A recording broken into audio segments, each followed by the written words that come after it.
तो आज जो हम हेडिंग बनाने वाले हैं आपके साथ में, तो सबसे पहले आप मेरे साथ में हेडिंग बनाना बेटे, पूर्ण आंतरिक परावर्तन। क्या हेडिंग बनाएंगे भैया? पूर्ण आंतरिक परावर्तन, टोटल इंटरनल रिफ्रैक्शन की बात करेंगे। पूर्ण आंतरिक परावर्तन की हम चर्चा करने वाले हैं। यह जो पूर्ण आंतरिक परावर्तन है ना बेटे, यह क्या है? बहुत अच्छी चीज है। Total internal reflection, total internal reflection,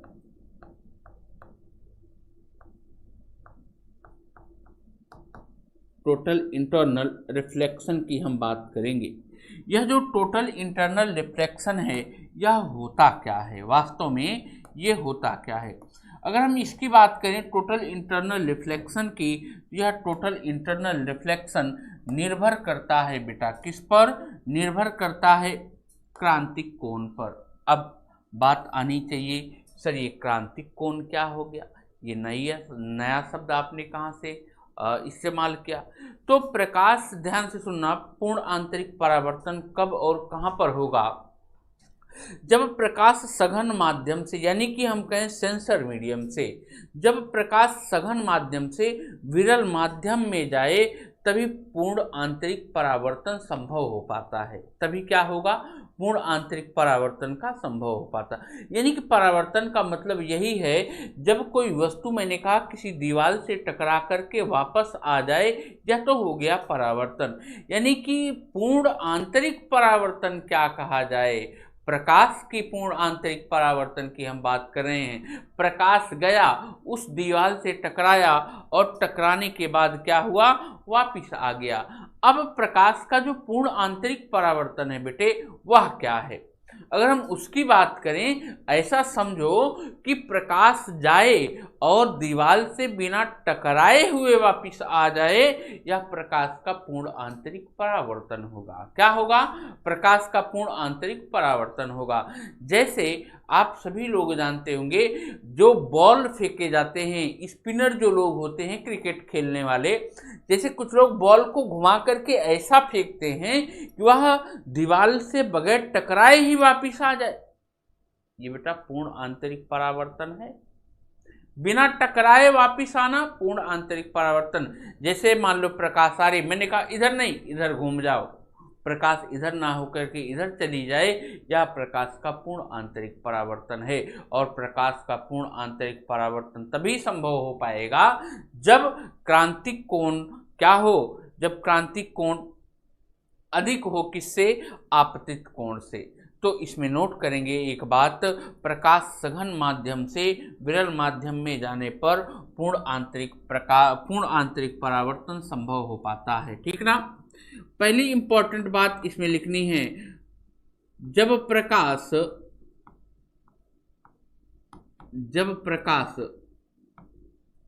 किस माध्यम से जा रहा है बेटा? प्रकाश जा रहा सघन माध्यम, यानी सेंसर मीडियम से। प्रकाश सघन माध्यम से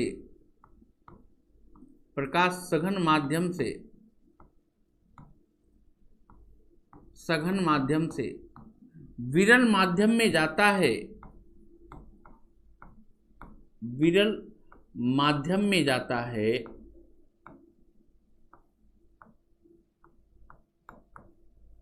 विरल माध्यम में जाता है, तभी प्रकाश का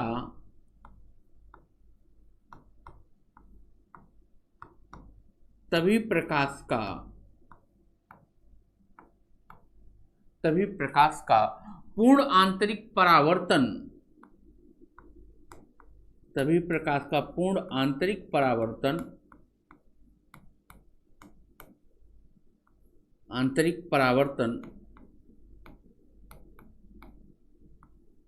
संभव हो पाता है।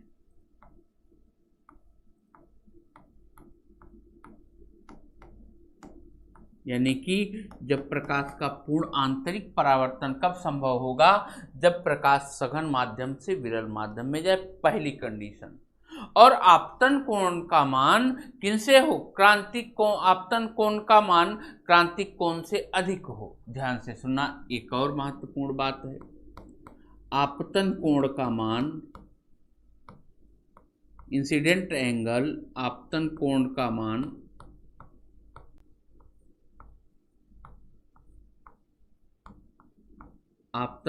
मान क्रांतिक कोण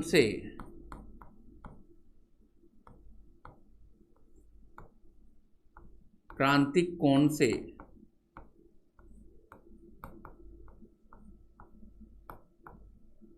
बड़ा होता है, तभी पूर्ण आंतरिक परावर्तन संभव हो पाएगा। अब देखो, मैं आपको एक चित्र के माध्यम से दिखाने का प्रयास करता हूं, ध्यान से सुनिएगा। एक नहीं, मैं आपके साथ 3 चित्र बनाऊंगा और तीनों को समझने का प्रयास करना बेटे, ठीक ना? तीनों को आप समझने का प्रयास करना।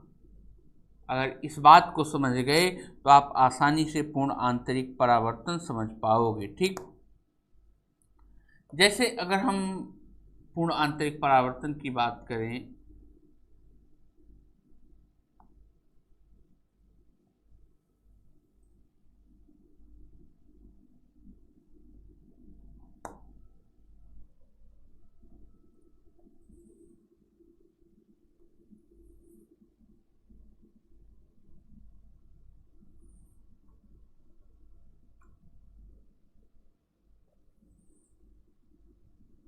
मैंने आपके सामने 3 चित्र बना दिया, ठीक ना? देखो, पहले चित्र में क्या है, माध्यम दोनों के अलग अलग होंगे, है ना? माध्यम सभी के कैसे हैं बेटा? अलग अलग हैं।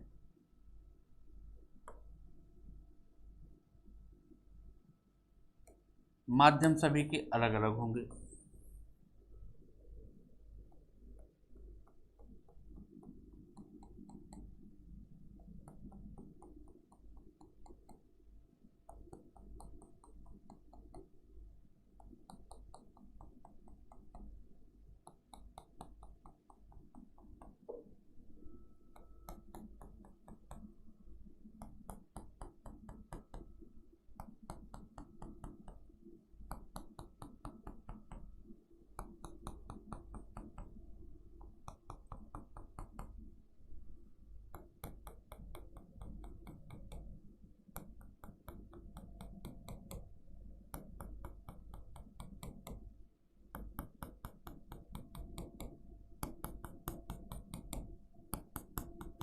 देखो, ऊपर वाला अलग माध्यम है, नीचे वाला अलग माध्यम है। ऊपर सब के सब सघन माध्यम को हम लेते हैं। ऊपर हम किन को लेंगे?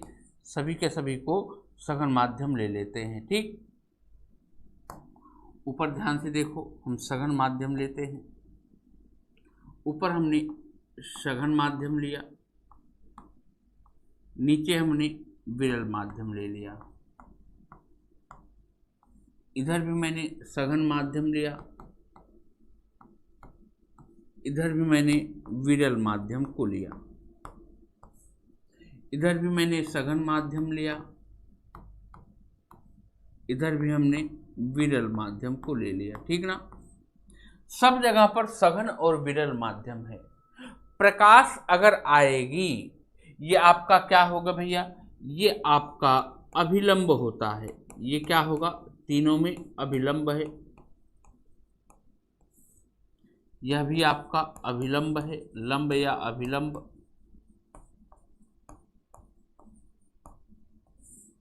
ये भी आपका अभिलंब है बेटे।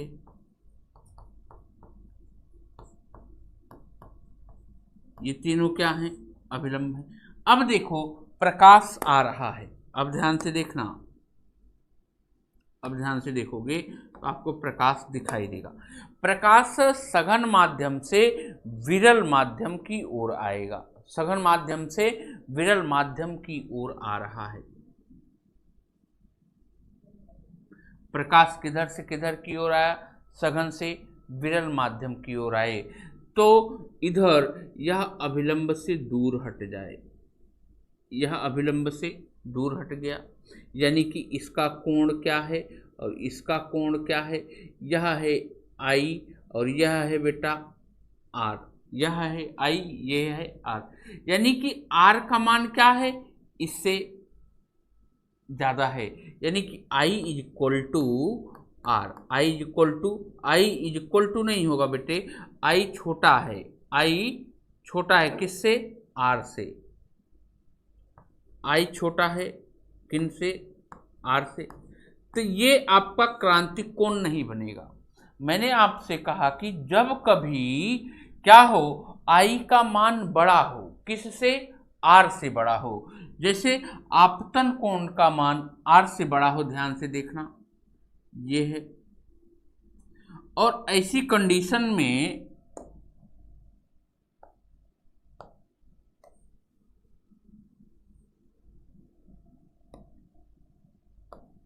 इधर से देखो प्रकाश आ रहा है, इधर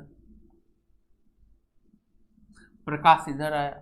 अब प्रकाश देखो सघन माध्यम है ये, और ये विरल माध्यम है, ना तो सघन माध्यम में जाए ना विरल माध्यम में जाए, दोनों में क्या करे, यह दोनों में चिपक चिपक कर जाती है, यह दोनों में क्या करती है, चिपक चिपक कर जाए। यह कोण अब देखो क्या हुआ, यह कोण अब ध्यान से देखो क्या हुआ, कुछ समझ आया, आगे देखो, अब यही प्रकाश इधर की ओर आया और यहाँ से इधर की ओर चला गया, यही प्रकाश इधर से आया और इधर की ओर चला गया। अब देखो आपको तीनों चित्रों में अंतर दिखाई दे रहा होगा। अब देखो प्रकाश एक माध्यम से दूसरे माध्यम में नहीं गया, एक ही माध्यम में वह क्या हुआ, लौट आया, यानी कि यही आपका ये जो घटना है यह है टोटल इंटरनल रिफ्लेक्शन। क्या होगा भैया, टोटल इंटरनल रिफ्लेक्शन। अब देखो आई का मान बड़ा हो गया, आई का मान छोटा हो गया, बड़ा कौन सा मान हुआ बेटे, बड़ा हो गया आर का मान। और जब जब कभी प्रकाश सघन माध्यम से आ रही हो और परावर्तन उसका एक ही माध्यम में हो रहा है, परावर्तन उसका दोनों माध्यम के बीच में हो रहा है, यह क्या कहलाता है भैया, इसी को ही हम कहते हैं पूर्ण आंतर्य, इसको हम कहते हैं क्रांतिक कोण। क्या कहेंगे, क्रांतिक कोण कहते हैं। ठीक, आगे अगर हम बात करते हैं, जब प्रकाश सघन माध्यम से विरल माध्यम में जाए, प्रकाश दोनों माध्यमों में चिपक कर जाने लगती है, इस घटना को हम क्रांतिक कोण कहते हैं बेटा। क्या कहेंगे बाबू, इसको हम क्रांतिक कोण कहते हैं। जैसे अगर हम बात करते हैं इनके कुछ अनुप्रयोगों की, इनकी बात करेंगे भाई, हम इनके कुछ अनुप्रयोग की बात करें, इनके अनुप्रयोग क्या क्या होते हैं, इनके अनुप्रयोग क्या होंगे। सबसे पहला अनुप्रयोग हम ऑप्टिकल फाइबर में इनका करते हैं। कहाँ पर करेंगे बेटा जी, ऑप्टिकल फाइबर में इनका हम प्रयोग करते हैं। ठीक है, ऑप्टिकल फाइबर, इनका प्रयोग हम कहाँ कर रहे हैं भैया, ऑप्टिकल फाइबर में करते हैं। जैसे अगर हम इनके अनुप्रयोग पर चर्चा करते हैं तो ऑप्टिकल फाइबर बोले तो जो हम लोग तार बना रहे हैं, जो हम लोग, जैसे आज हमको आपको नेटवर्क वाईफाई अच्छे ढंग से मिल पा रहा है, क्या मिल रहा है, नेटवर्क वाईफाई अच्छी तरीके से मिल पा रहा है, वह देन किसकी है बेटा, वह देन है हमारे ऑप्टिकल फाइबर्स की। किनकी देन है बाबू, ऑप्टिकल फाइबर्स की देन होती है। मान लो मैं आपको एक चित्र के माध्यम से समझाने का प्रयास करता हूं, ये हम आपको एक चित्र दिखाने का प्रयास कर रहे हैं, ध्यान से सुनिएगा। ये जो चित्र है बेटा,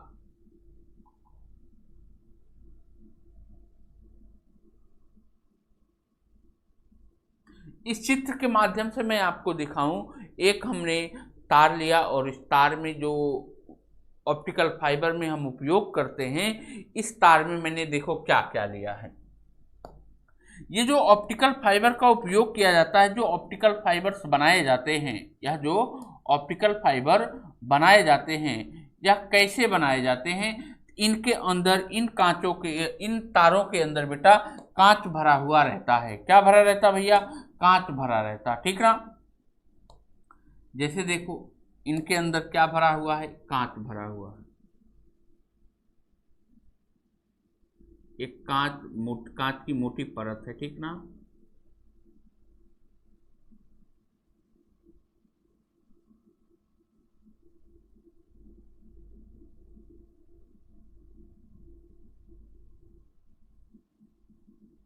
यह है कांच की एक मोटी परत,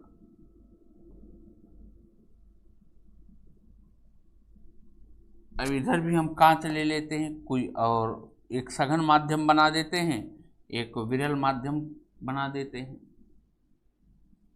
एक हम सघन माध्यम बना रहे हैं, एक को विरल माध्यम, कांच है दोनों।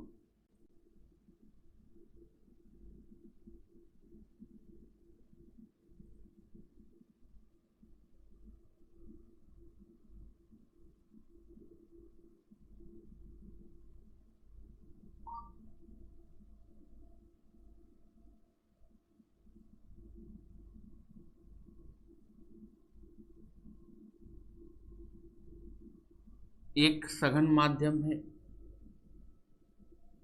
एक कैसा है भैया, विरल माध्यम है हमारा।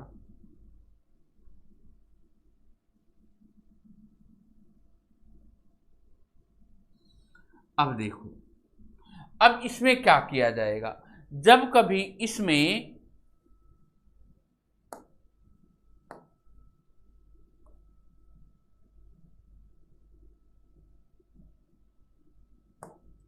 अब देखो इसमें एक यह सघन माध्यम है, यानी कि मोटी कांच है।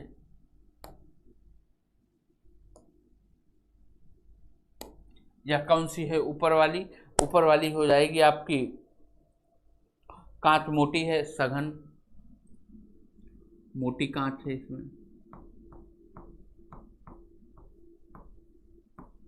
मोटी कांच है।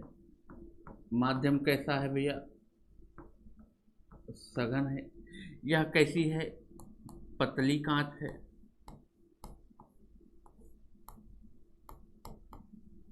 इसका माध्यम कैसा है भैया, विरल माध्यम। अब देखो, जब इसमें प्रकाश को डाला जाता है, जब इसमें क्या किया जाए, प्रकाश को डाला जाता है, तो प्रकाश बगैर टकराए हुए, प्रकाश बगैर मुड़े हुए, बिना परिवर्तित किए यह अधिक दूरी तक भेजी जा सकती है, अधिक दूरी तक भेजी जा सकती है।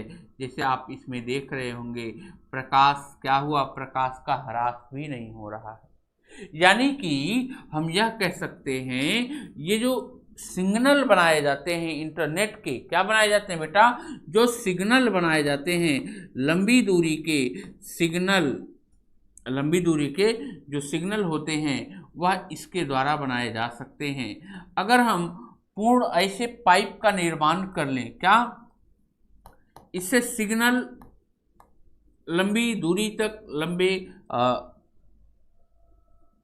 अच्छी दूरी तक भेजे जा सकते हैं सिग्नल इन माध्यमों से।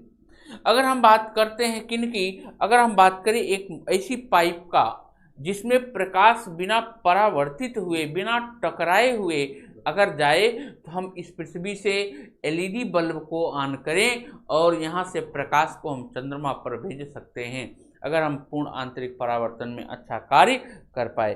तो लिखेंगे इसमें कुछ अनुप्रयोग, जैसे हम बात करेंगे सिग्नल अधिकतम दूरी तक भेजे जा सकते हैं, किसकी मदद से, वह होता है टोटल इंटरनल रिफ्लेक्शन की सहायता से। सिग्नल दूरी तक भेजे जा सकते हैं, पहला अनुप्रयोग लिखेंगे इसमें,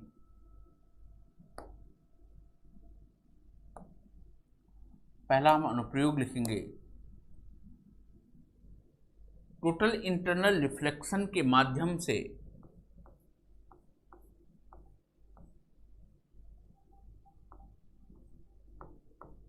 टोटल इंटरनल रिफ्लेक्शन के माध्यम से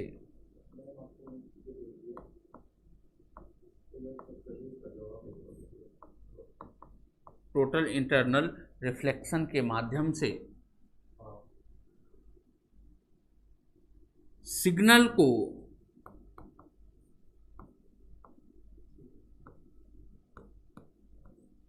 अधिकतम दूरी तक भेजा जा सकता है, अधिकतम दूरी तक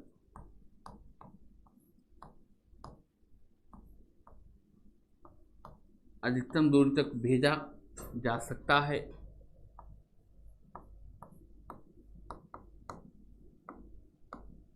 पहला अनुप्रयोग है। दूसरे अनुप्रयोग की अगर मैं बात करूं बेटा, तो इसका जो दूसरा अनुप्रयोग है, अच्छे इंटरनेट की सुविधा इसी के माध्यम से प्राप्त की जा रही है। अच्छे इंटरनेट की सुविधा, अच्छे इंटरनेट की सुविधा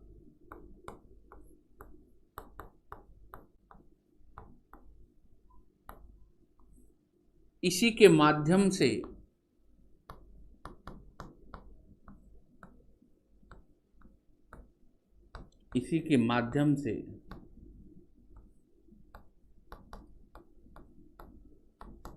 प्राप्त की जा रही है, प्राप्त की जा रही है।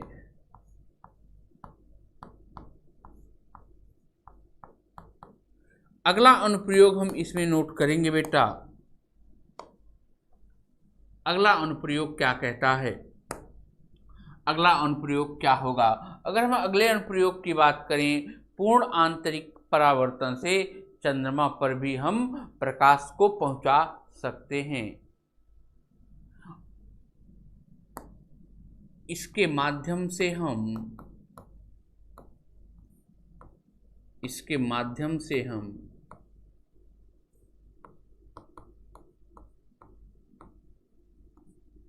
चंद्रमा पर भी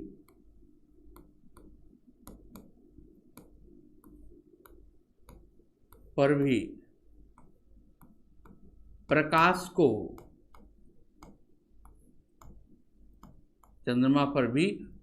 को पहुंचा सकते हैं।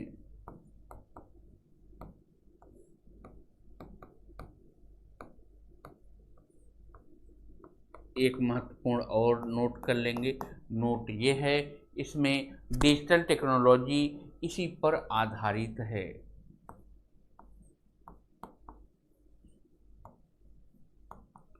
डिजिटल टेक्नोलॉजी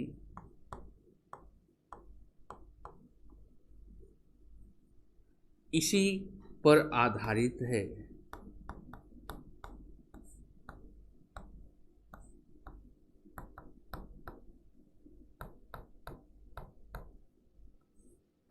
जो डिजिटल टेक्नोलॉजी है वह इसी पर क्या है, डिपेंड है।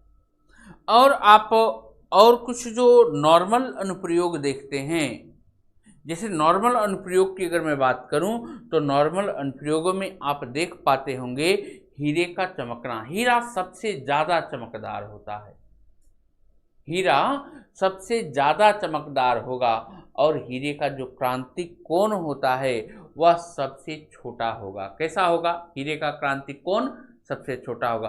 क्यों? ध्यान से देखना, इस चित्र में मैं आपको दिखाऊं, मान लीजिए ये आपका हीरा है बेटे, क्या है? ये आपका हीरा है।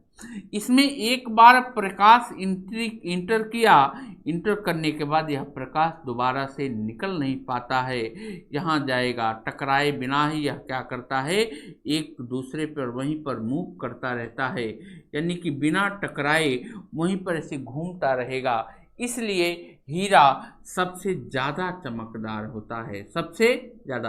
अब पूछा जाता है सबसे कम क्रांतिक कोण किसका होगा, तो हीरे का क्रांतिक कोण 24 डिग्री होगा, जो कि सबसे कम पाया जाता है।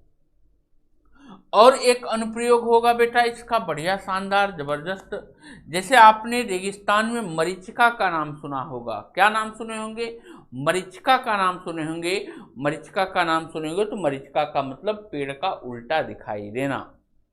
आपने ठंडे प्रदेशों में क्या सुना होगा? जहाजें उल्टी दिखाई देती हैं। ठंडे प्रदेशों में जहाँ पर पानी पाया जाता है वहाँ पर जहाजें आपको उल्टी दिखाई देती हैं, जिसे हम लूमिंग कहते हैं। यह भी एक उसी का ही प्रकार है, मरीचिका का।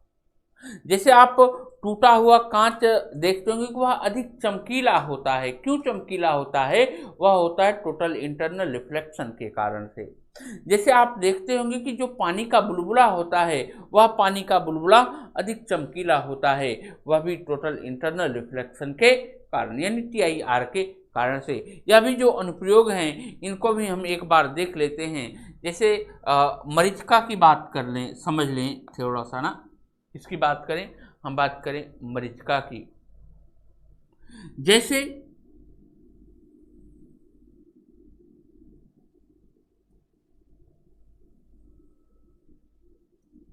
यह है सघन माध्यम। यह है कैसा? सघन माध्यम है। ये कैसा है बेटे? सघन माध्यम है। और ये कैसा है? विरल माध्यम है। ये कैसा है? विरल माध्यम। अब हम विरल माध्यम में मरीचिका आपको समझाने का प्रयास करते हैं। देखते हैं मेरे कितने लाल लालियों को समझ में आ जाता है यह बात, ठीक ना। जैसे देखो यहाँ पर क्या है? वायु है। यहाँ पर क्या है? ऊपर की तरफ वायु है। यहाँ पर वायु है।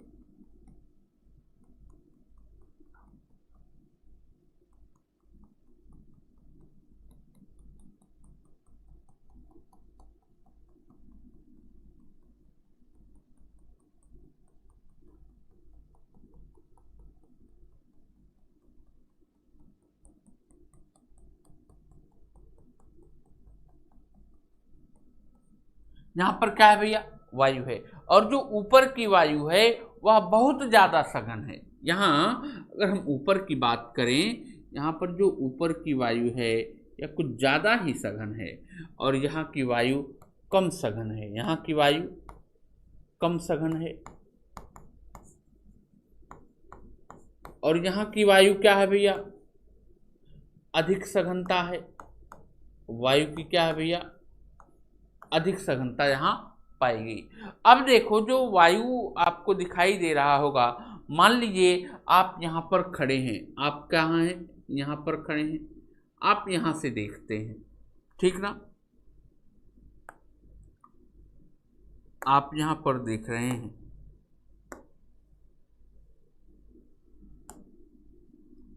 आप यहाँ से खड़े होकर के देख रहे हैं। जब आप यहाँ से खड़े होकर के देखते हैं, आपको कोई पेड़ उल्टा दिखाई देता है। कहाँ पर? मरीचिका में। कोई भी पेड़ उल्टा दिखाई देता है। कहाँ पर? मरीचिका में। देखो ध्यान से जरा सा।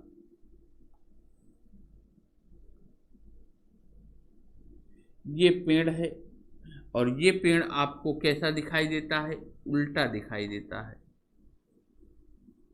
पेड़ कैसा दिखाई दे रहा है? उल्टा दिखाई दे रहा। क्यों दिखाई दे रहा? आप यहाँ से देख रहे हैं। यहाँ से देखने पर यहाँ पर वायु में क्या हो रहा है? परावर्तन हो रहा है। क्या हो रहा है? परावर्तन हो रहा है। आपको यह पेड़ यहाँ पर है, लेकिन वास्तव में दिखाई कहाँ से दे रहा? प्रतिबिंब आपको यहाँ से बन करके आएगा। प्रतिबिंब कहाँ से बन करके आ रहा है? आपको सघन विरल माध्यम से आपको प्रतिबिंब देखने को मिलेगा। यानी कि पेड़ परावर्तन के कारण दिख रहा। पहली बात तो ये हो जाएगी, है ना। पेड़ जो दिखा या परावर्तन के कारण दिखा, और पेड़ उल्टा जो दिख रहा है वह दिखाई दे रहा पूर्ण आंतरिक परावर्तन के कारण से। ठीक इसी प्रकार से आपको जो जहाज होगी, आप जो जहाज होती है वह उल्टी दिखाई देती है। ठीक इसी के कारण से जहाज लूमिंग प्रदेशों में या लूमिंग या ठंडे देशों में, ठंडे प्रदेशों में आपको उल्टी दिखाई देती है।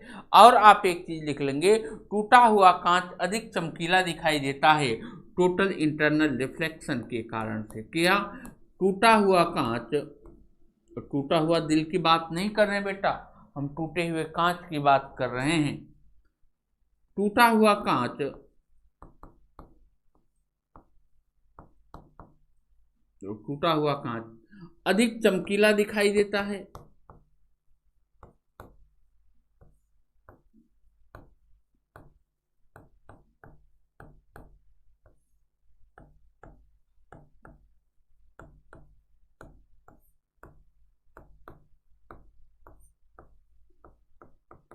टूटा हुआ कांच अधिक चमकीला दिखाई देता है। पानी का बुलबुला भी अधिक चमकीला दिखाई देता है टोटल इंटरनल रिफ्लेक्शन के कारण। ये सब प्रश्न पूछे गए हैं बेटा आपका बिहार पीसीएस, यूपी पीसीएस में। उम्मीद है, संभावनाएं हैं हमारी आरओ एआरओ की भी परीक्षा में पूछे जाने की। आपसे प्रश्न ऐसे पूछेगा, टूटा हुआ कांच अधिक चमकीला क्यों दिखाई देता है? दे देगा ऑप्शन अपवर्तन के कारण से, परावर्तन के कारण से, पूर्ण आंतरिक परावर्तन के कारण से, प्रकीर्णन के कारण से। तो ऐसे अगर आप पढ़े रहोगे तो आप अच्छे से आसानी से आंसर को कर ले जाओगे। जैसे पानी की बूंद, पानी की बूंद नहीं, पानी का बुलबुला, पानी का बुलबुला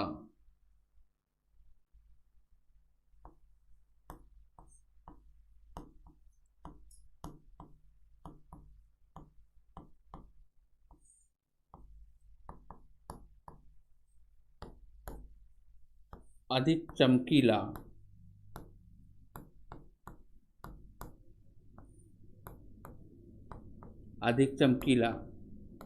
दिखाई देता है। पानी की बूंद और पानी का जो बुलबुला होता है वह अधिक चमकीला हमको आपको दिखाई पड़ता है। ठीक है ना। अब हम बात करेंगे प्रकाश के प्रकीर्णन की। किसकी बात करेंगे बेटा? प्रकाश के प्रकीर्णन की। अगर हम प्रकाश के प्रकीर्णन की बात करते हैं तो प्रकाश का प्रकीर्णन क्या है, प्रकाश का प्रकीर्णन क्या होता है? देखो, प्रकाश का प्रकीर्णन, पहले हेडिंग बना लेते हैं फिर चीजों को समझने का प्रयास करते हैं। प्रकाश का प्रकीर्णन, स्कैटरिंग ऑफ लाइट, प्रकाश का प्रकीर्णन,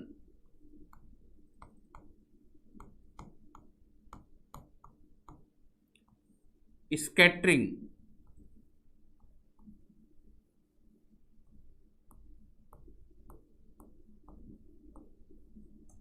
स्कैटरिंग ऑफ लाइट, क्या? स्कैटरिंग ऑफ लाइट, यानी कि प्रकाश का प्रकीर्णन क्या है? ध्यान से सुनिएगा मेरी बात को। जब कभी प्रकाश किसी छोटे से सूक्ष्म कण से टकराए और टकराने के बाद बिखर जाए, जब कोई भी प्रकाश सूक्ष्म कण से टकरा करके बिखर जाए, फैल जाए, यही प्रकाश का प्रकीर्णन कहलाता है।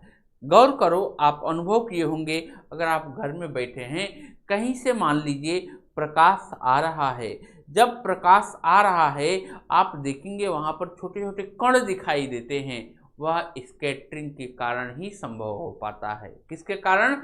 स्कैटरिंग के कारण ही संभव हो पाता है। प्रकीर्णन की जो घटना है, यह जो स्कैटरिंग है, सभी तरंगों में पाई जाती है, चाहे वह ध्वनि तरंग हो, चाहे प्रकाश की तरंग हो। यानी कि जो भी हमने कहा, प्रकाश का प्रकीर्णन है, प्रकाश का प्रकीर्णन किसी भी ठोस पदार्थ से, किसी भी ठोस कण से टकरा करके फैल जाना, बिखर जाना, यही कहलाता है प्रकाश का प्रकीर्णन। और प्रकाश का ये जो प्रकीर्णन है, बिखरना, फैलना, किसी भी तरंग में हो, सभी तरंगों में यह उपस्थित होती है। और एक महत्वपूर्ण बात, प्रकाश का जो प्रकीर्णन है यह निर्भर करता है बेटे किस पर? प्रकाश का प्रकीर्णन निर्भर करता है तरंग दैर्ध्य पर। प्रकाश का प्रकीर्णन उतना ही होगा जितना तरंग दैर्ध्य उसके विपरीत में होगी। यानी कि प्रकाश का प्रकीर्णन तरंग दैर्ध्य के व्युत्क्रमानुपाती होता है। प्रकाश का प्रकीर्णन उतना ज्यादा होगा जितनी तरंग दैर्ध्य कम होगी। तरंग दैर्ध्य ज्यादा है तो प्रकीर्णन कम होगी। एक दिन मैंने इसी प्रकाश में आपसे कुछ प्रकाशों की बात कही थी, है ना? हमने आपसे कुछ प्रकाशों की बात कही थी। जैसे उस दिन मैंने आपसे कौन कौन से प्रकाश की बात कही थी, है ना? मैंने आपसे किस किस प्रकाश की बात कही थी, अगर आपने ध्यान से पढ़ा होगा तो जरूर आपको याद होगा। एक मैंने आपको बताया था गामा किरण, गामा प्रकाश, यह भी प्रकाश है बेटे, है ना? क्या है? गामा किरणें। ध्यान से सुनिएगा, गामा किरण, एक्स किरण, अल्ट्रावायलेट, यूवी किरण, विजिबल रेज, यानी कि विजिबल या हम कहें दृश्य किरण, विजुअल जो हम लोग देख पाते हैं। इसी के बाद मैंने आपको बताया था इंफ्रारेड, यानी कि इंफ्रारेड, इंफ्रा की किरण, है ना? इंफ्रारेड। इसके बाद मैंने आपको बताया था माइक्रोवेव, सूक्ष्म किरणें। इसके बाद मैंने आपको बताया था रेडियो वेव, रेडियो तरंगे। देखो, यह मैंने आपको जो बताई थी घटना, यह घटना किसके आधार पर बताई थी बेटा? यह घटना मैंने बताई थी बढ़ती हुई तरंग दैर्ध्य के आधार पर। मैंने आपसे कहा था कि जो रेडियो तरंग है इसकी तरंग दैर्ध्य सबसे ज्यादा है, इसकी तरंग दैर्ध्य सबसे ज्यादा होती है। तरंग दैर्ध्य किसकी सबसे ज्यादा है? तो है आपके रेडियो तरंग की। अब इसमें पूछा जाए तरंग दैर्ध्य ज्यादा, आवृत्ति कम हो जाएगी, तो आवृत्ति इसकी क्या होगी? सबसे कम हो जाएगी। एक ये बात हो गई। अब इसी तरंग दैर्ध्य पर निर्भर करती है प्रकीर्णन। तरंग दैर्ध्य ज्यादा तो इसका प्रकीर्णन भी क्या होगा बेटे? तरंग दैर्ध्य ज्यादा होने पर प्रकीर्णन भी, बिखराव भी कम हो जाएगा, इसका फैलना भी कम हो जाता है। ठीक ना? अब देखो, इसमें मैंने आपको मुख्य रूप से विजुअल रेज की हमने आपसे बात कही थी। किन की बात कही थी बेटे? मैंने विजुअल रेज की बात कही। यह जो विजुअल रेज है, दृश्य प्रकाश है, दृश्य प्रकाश में भी मैंने आपको कई रंग बताए थे बेटा। क्या बताया मैंने आपको कई रंग बताया था। जैसे अगर हम इस दृश्य प्रकाश की बात करते हैं, किन की बात करें?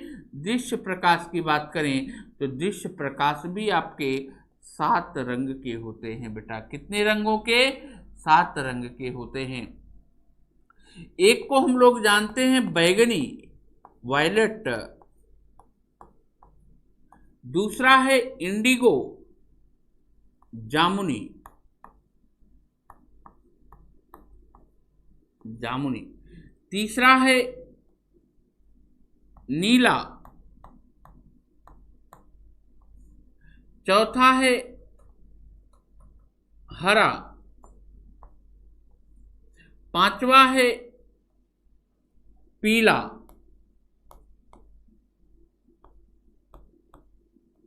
छठा है नारंगी। और सातवां है कौन सा? लाल।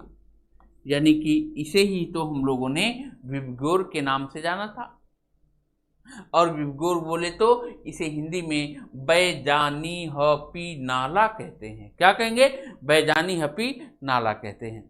अब देखो, यह जो प्रकीर्णन है, प्रकीर्णन सबसे कम किसका?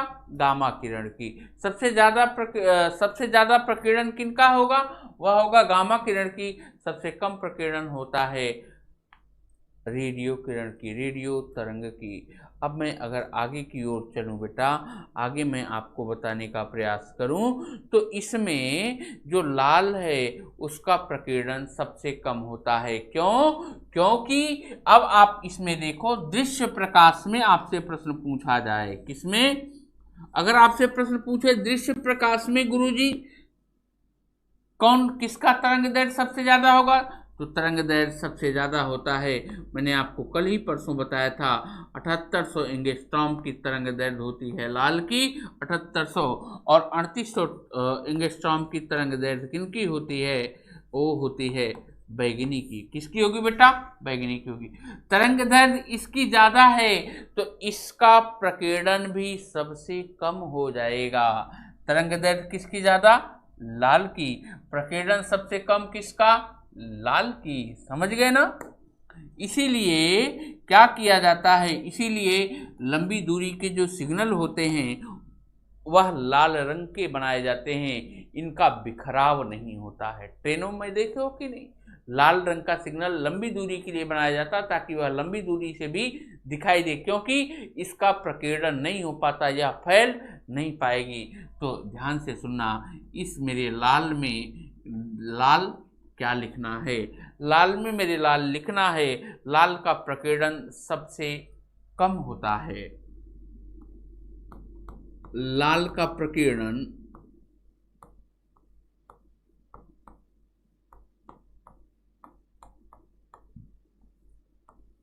सबसे कम होता है। बैगनी का प्रकीर्णन सबसे ज्यादा दृश्य प्रकाश में। बैगनी का प्रकीर्णन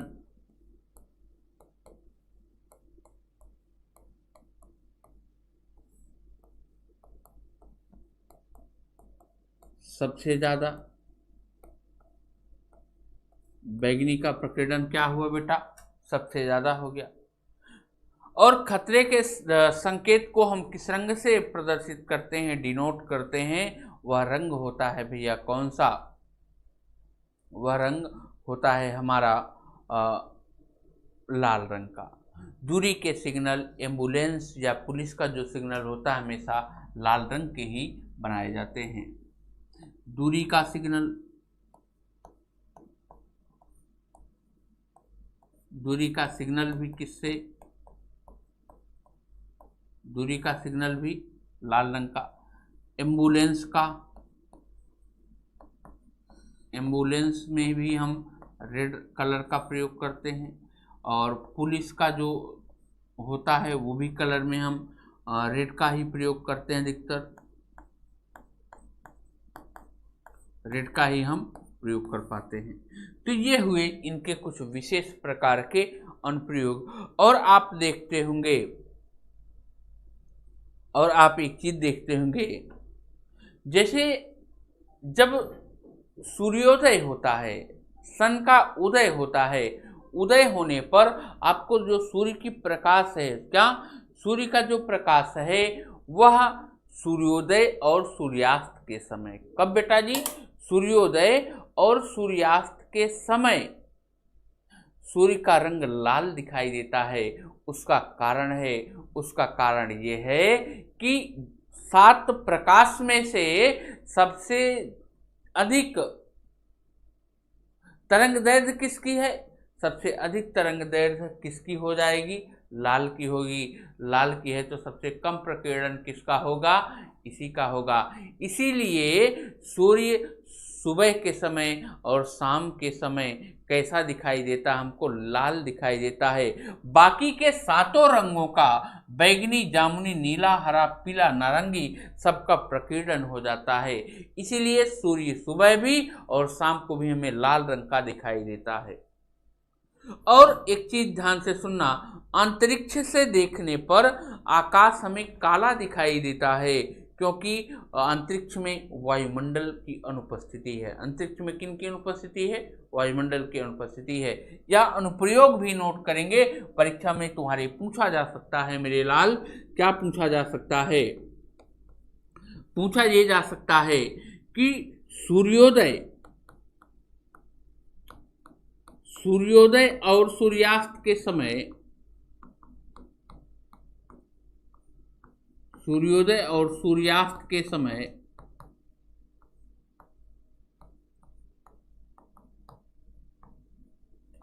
सूर्योदय और सूर्यास्त के समय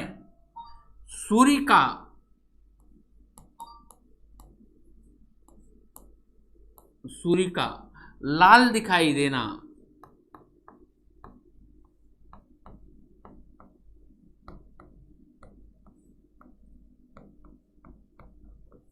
किसके कारण? प्रकीर्णन के कारण होता है।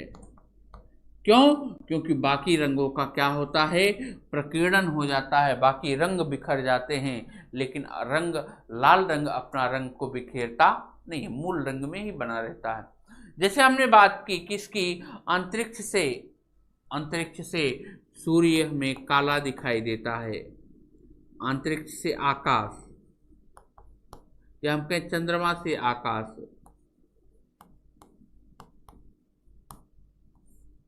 चंद्रमा से देखने पर,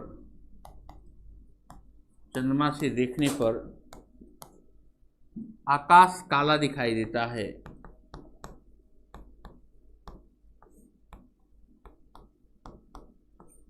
आकाश काला दिखाई देता है, दिखाई देता है वायुमंडल ना होने के कारण।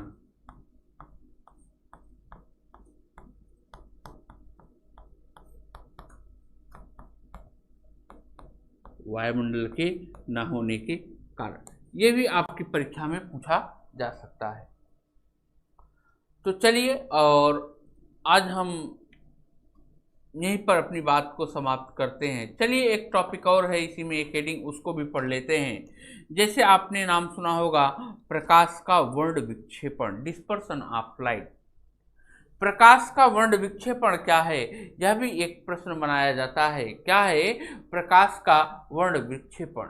जैसे आपको मैं दिखाऊं, मैं आपको एक प्रिज्म बना रहा हूं। एक यह त्रिभुज है, मान लीजिए प्रिज्म है, एक यह प्रिज्म है बेटा।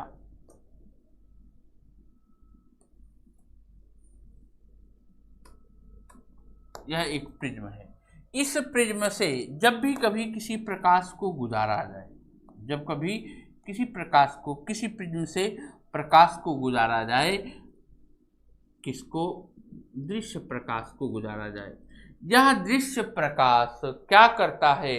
यह अपने मूलभूत रंगों में परिवर्तित हो जाए। 1 2 3 4 5 6 7। देखो यह अपने मूलभूत रंगों में क्या हो रहा बेटा? परिवर्तित हो जा रहा, ठीक ना? यह अपने मूलभूत रंगों में परिवर्तित बट गया। 1 2 3 4 5 6 7। कौन कौन से?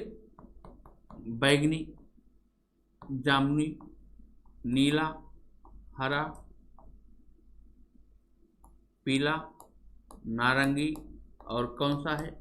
लाल है।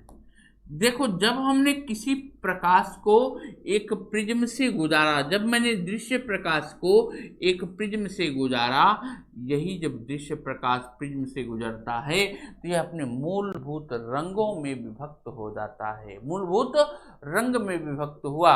इसी मूलभूत रंग का विभक्त हो जाना ही प्रकाश का वर्ण विक्षेपण कहलाता है बेटे। क्या कहला रहा है? यह प्रकाश का वर्ण विक्षेपण कहलाता है, ठीक ना?